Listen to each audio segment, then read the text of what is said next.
દિલ્હીમાં થયેલ car blast બાદ અમદાવાદ શહેર પોલીસ એક્ટિવ થઈ ગઈ છે। Ahmedabad police commissioner GS Malik દ્વારા વાહનોનું ચોક્કસ યાદીનું રજિસ્ટર મેન્ટેન કરવા માટે એક ખાસ પરિપત્ર જાહેર કરાયો છે। ગેરેજમાં મોડિફિકેશન માટે આવતી ગાડીઓની યાદી મેન્ટેન કરવા માટે પણ સૂચના આપવામાં આવી છે। તો સાથે જ ગેરેજમાં કોઈ પણ વાહન વેચાણ કે રિપેરિંગ માટે આવે તો ચોક્કસ વિગતોનું રજિસ્ટર બનાવવા માટે કડક સૂચના અપાઈ છે। મોડિફિકેશન માટે આવતા તમામ વાહનોનું અને જે તે વાહન માલિકનું વિગતો સાથેનું રજિસ્ટર મેન્ટેન રાખવા આદેશ કરાયો છે। ઉપરાંત ગેરેજ પરના CCTVનું 30 દિવસ સુધી રેકોર્ડિંગ રાખવા પણ આદેશ કરવામાં આવ્યો છે।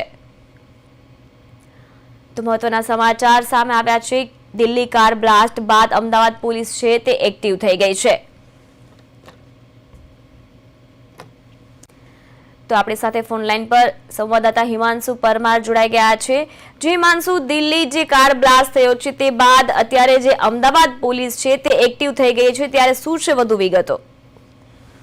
જી ચોક્કસથી જે દિલ્હીમાં જે કાર બ્લાસ્ટ થયો ત્યારબાદ અમદાવાદ શહેરની જે પોલીસ છે તે એક્ટિવ થઈ ગઈ છે અને ત્યારબાદ જે સમગ્ર ઘટનાને ધ્યાને રાખીને Ahmedabad police commissioner GS Malik દ્વારા જે એક વાહનોનું જે ચોક્કસ યાદીનું રજિસ્ટર મેન્ટેન કરવા માટે એક ખાસ પરિપત્ર બહાર પાડવામાં આવે છે, જેમાં ગેરેજમાં જે આવતી મોડિફિકેશન માટે જે ગાડીઓ આવતી હોય છે તેની યાદી મેન્ટેન કરવા માટે પણ સૂચના જે આપવામાં આવી છે અને ગેરેજમાં કોઈ પણ વાહન કે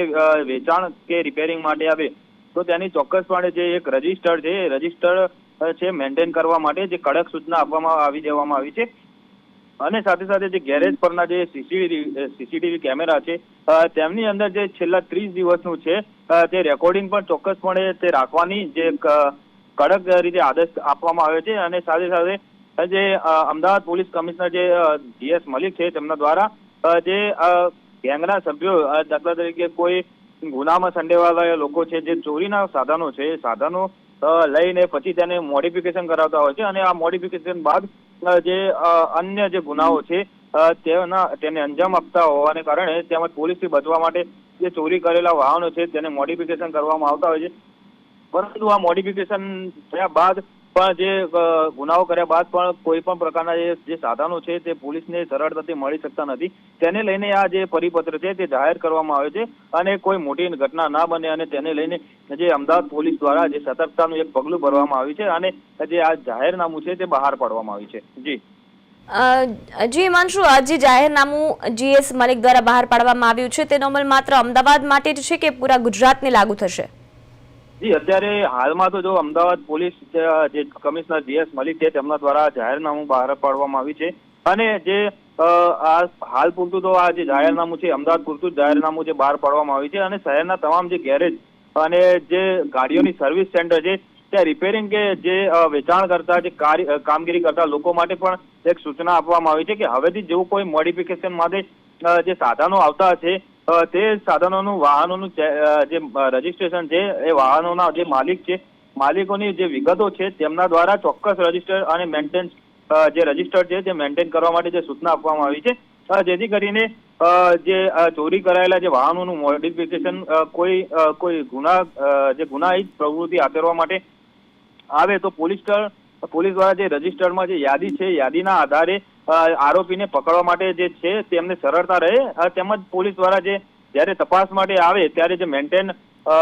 જે પોલીસ દ્વારા જે કોઈ ગેરેજ કે અન્ય કોઈ દુકાન છે ત્યાં તપાસ માટે જો પોલીસ જાય તો ચોક્કસપણે જે ગેરેજના માલિક છે તેમને આ રજિસ્ટર છે તે બતાવવું અનિવાર્ય છે। અને તમને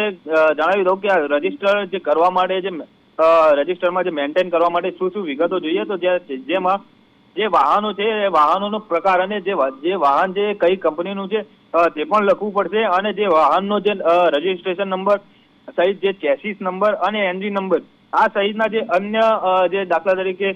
વાહનના માલિકનું નામ, મોબાઈલ નંબર તથા જે ઓળખ કાર્ડ સહિતના જે પુરાવા છે તે ગેરેજ માલિકને ગેરેજ જે સંચાલક છે તેને દેવા પડશે અને આ સંચાલક છે તે જે રજિસ્ટર છે તે મેન્ટેન કરશે અને તેમાં આ જે મેન્ટેન કરેલી જે વિગતો છે તે પોલીસને મોકલવામાં આવશે અને કોઈ પણ અવારનવાર સમય પોલીસ દ્વારા ગેરેજ પર જઈને પણ આ જે રજિસ્ટર છે તે ચેક કરવામાં આવશે।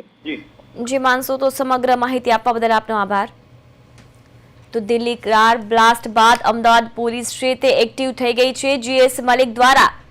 ખાસ પરિપત્ર છે તે જાહેર કરાયો છે. સીસીટીવીનું 30 દિવસ સુધીનું રેકોર્ડિંગ રાખવા આદેશ આપવામાં આવ્યો છે.